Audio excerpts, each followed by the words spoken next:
Okay, in this video I want to talk about people who call themselves empaths. Now, I feel like I'm an empath from what I've heard of the definition. Somebody who's a highly sensitive person. I know that. I am that.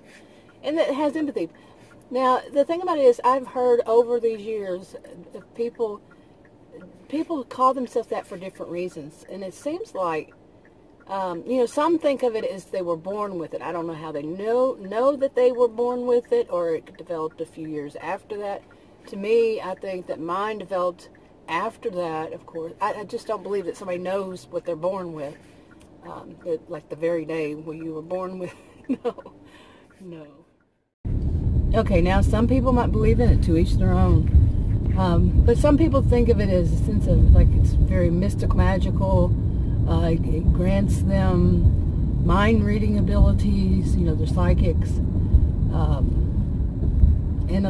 Like they know what the other person's thinking. I'm not sure if I would think that way, because you can only imagine what they may be thinking. I don't know how anybody would think that they know exactly what somebody's thinking. I just can't. So I don't think of it as anything mystical or magical. And as more awareness goes out there, it's out in the world about narcissism and people who have a lack of empathy, I think some people are simply calling themselves empaths, as showing themselves as the opposite of people who lack empathy. Okay, the opposite, say, of a narcissist. It's not only narcissists that lack empathy, but they want to ensure people know that they're the opposite of. Okay, that's not saying that they are, from what I always understood, empaths are highly sensitive people too, but not all highly sensitive people are empaths. So, but these days, people doing just the opposite aren't saying that they're highly sensitive people. If my voice sounds a little harsher than usual, it's because I'm dealing with allergies. I'm having to clip it off every few, like a minute, because I'm dealing with allergies. But anyway, now, I'm not sure how other people feel about this, and I do wonder if, when it comes to highly sensitive people, I just finished a video. I was going to add this one part on there, this question, to see what other people think, and people who are empaths that don't see themselves as highly sensitive people. What I'm wondering is, do they see themselves as, or do they know themselves to be, I should say, very highly intelligent also?